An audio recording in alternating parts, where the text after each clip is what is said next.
Sometimes, stories of courage don't begin with gunfire. They begin with silence.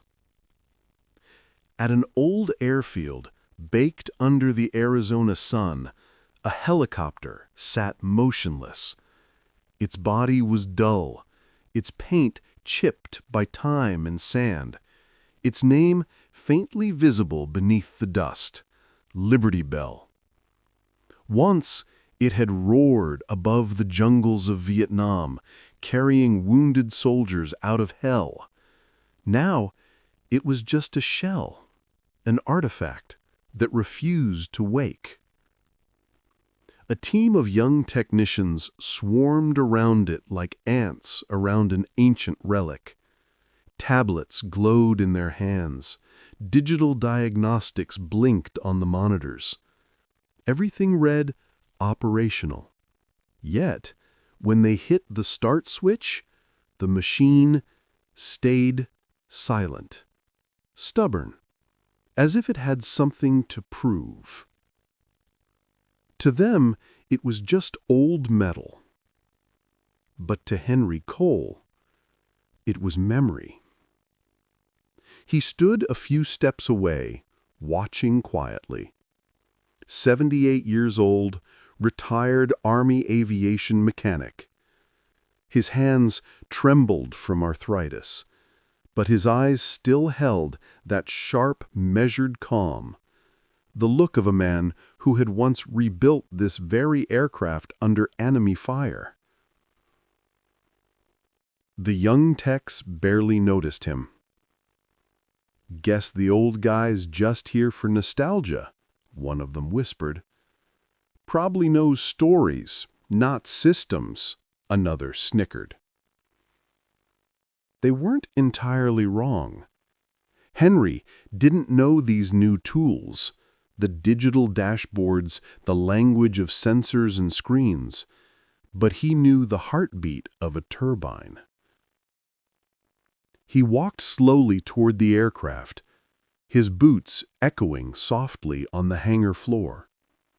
He didn't touch anything yet, just looked.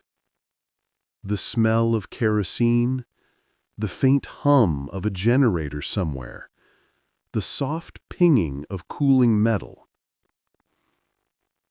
He laid his palm gently on the fuselage, right where the paint had peeled away to reveal the raw aluminum underneath. His fingers traced a tiny dent, a scar he remembered giving it himself, half a century ago, when shrapnel had cut through the tail assembly and they'd patched it in the rain, under mortar fire. The others laughed quietly. "He thinks he can feel what's wrong," one of them muttered.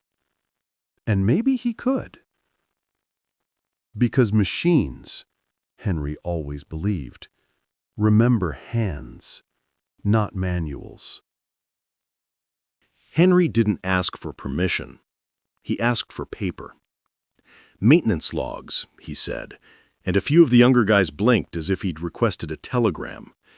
Someone finally fetched a sun-faded binder from a storage cabinet. Dog-eared pages, grease ghosts on the margins, handwriting that belonged to another century.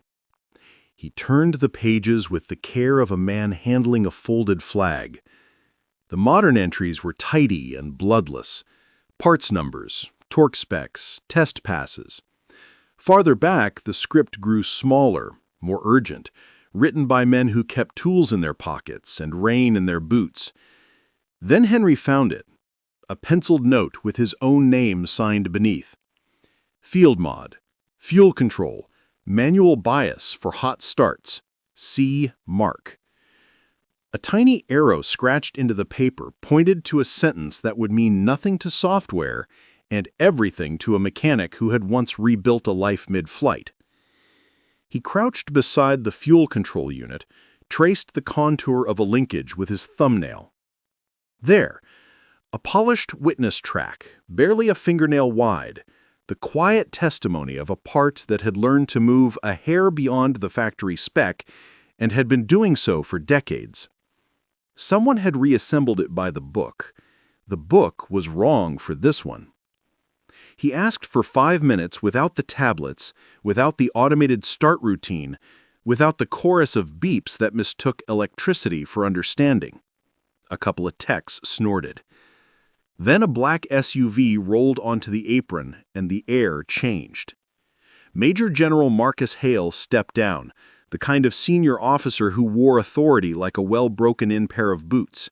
He spotted Henry, and for a heartbeat his posture softened into something like relief. "Cole," he said, the name carrying equal parts greeting and gratitude. Henry nodded once. "Figured she'd call me sooner or later." The young crew went quiet in the gravitational field of rank. Hale's voice stayed calm, almost conversational. "From this moment, Mr. Cole has the aircraft. You work through him." No protest. Orders are easy when they echo common sense. He removed the inspection cover and listened to the fuel cutoff solenoid click. Not the sound itself, the timing. A heartbeat late. He turned a fastener a quarter of a turn, then another an eighth, not by torque chart, but by the feel that lives where metal meets intention. He cracked a low-pressure line and bled it to a catch bottle, watching for bubbles that don't belong to fuel so much as to history. He lifted a braided ground strap. The copper looked new, which is why he didn't trust it. Under the shiny lug sat a film of oxide no sensor would ever confess to. He cleaned it back to bright metal, set it home, tightened it to the hand, not the number. At the N1 speed pickup, he found a connector that clicked with enthusiasm but locked with hesitation. He pulled the accordion boot, reset the clip until the snap sounded like a decision instead of a suggestion. Then he chalked 3 tiny hash marks on the fuel lever, the controller cover, the case, a triangulation trick from the Morning came with the color of gunmetal and dust. The desert air was cold enough to sting, still enough to listen. Liberty Bell waited outside the hangar, bathed in the gray of dawn. Polished, restrained, her panels gleaming faintly like the face of a soldier who's just been told to stand tall again. The young crew arrived earlier than the clock required. There was no chatter, no music this time. Only the muted shuffle of boots and the click of toolboxes opening. Fuels clean, lines purged, grounds tight. Each voice steady, clipped, quiet. The jokes were gone. Something else had settled in. Respect. Henry sat nearby on a low crate, thermos of black coffee in hand. He didn't instruct, he just watched, the way a teacher watches the moment students stop repeating and start understanding. The old reflexes in their movements, checking, rechecking, pausing to feel the resistance in a wrench, told him everything he needed to know. General Hale joined him, pulling up a folding chair. "They've changed," he said softly. Henry smiled faintly.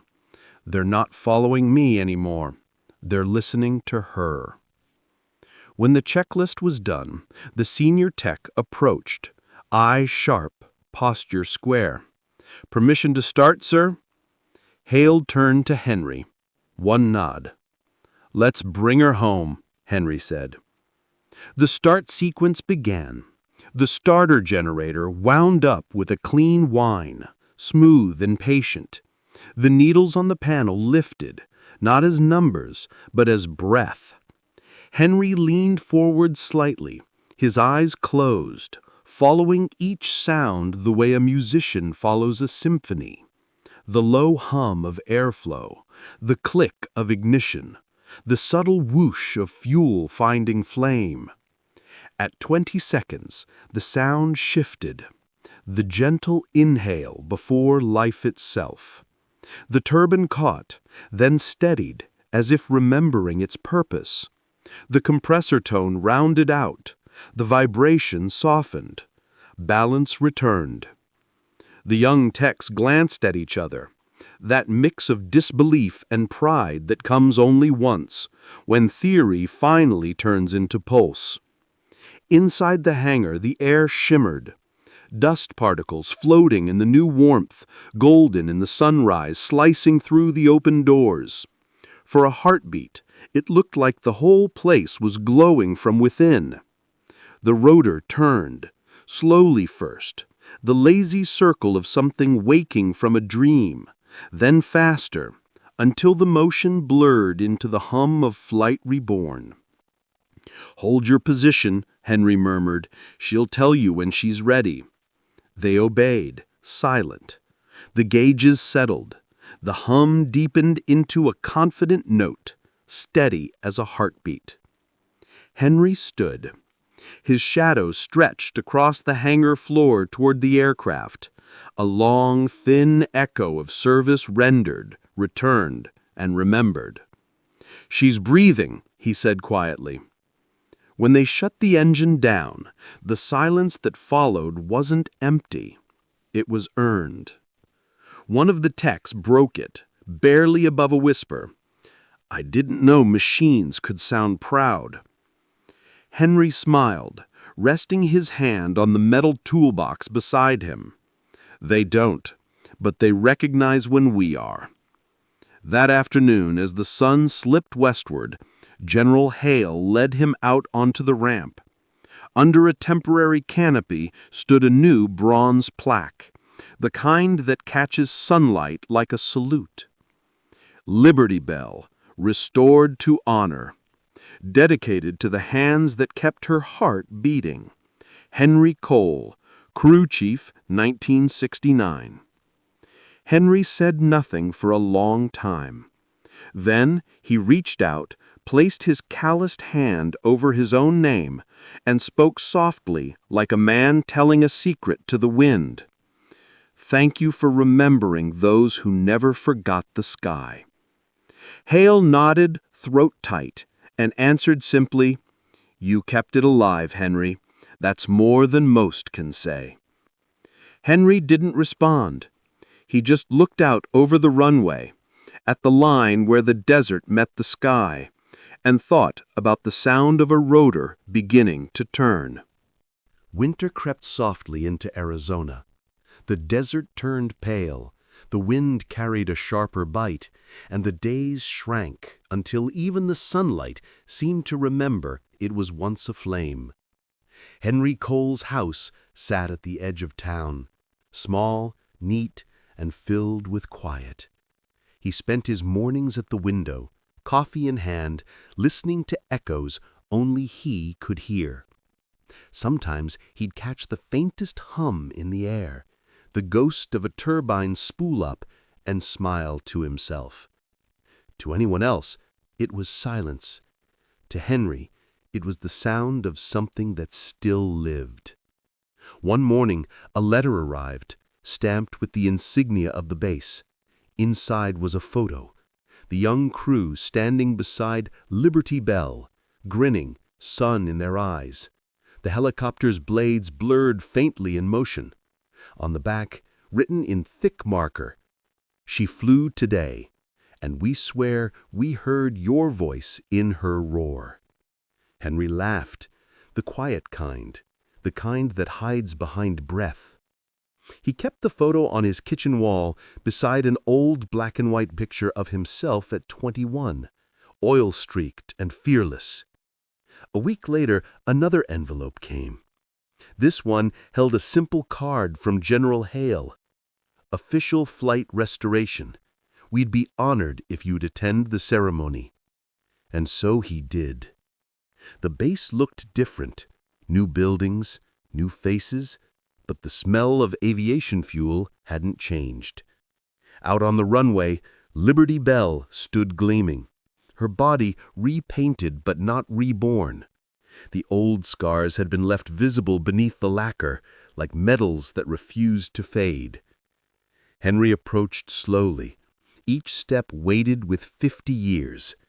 The young technicians were there, dressed sharp, but still a little awkward in their uniforms. They stood at attention when they saw him, as though instinct had reached them before thought. Hale greeted him with the warmth reserved for old warriors. "She's yours today," he said quietly. "No, she never was. I just listened better than most." The ceremony was short. A flag was raised, a few words spoken. Then the engines began their pre-flight checks. Henry stood beside Hale, both men silent as the sound built. The starter caught. Then came the whisper, that deep, low rumble that becomes memory before it becomes sound. The turbine spooled up, the pitch climbed, and the air trembled. The Liberty Bell rose, slow, steady, graceful. Dust swirled beneath her like applause from the earth itself. For a few seconds she hovered, not showing off, not fighting the sky, just existing, perfectly balanced between weight and will. Henry's eyes shimmered. He whispered, "You made it, old girl." Hale leaned closer. She always could. She was just waiting for the right voice. When the helicopter touched down again, the crowd cheered. Henry didn't. He simply stepped forward and placed his hand against the warm metal, feeling the vibration fade under his palm. "Now," he said softly, "you teach them what you taught me, how to listen." The lead technician, the same one who once doubted him, approached. "Mr. Cole,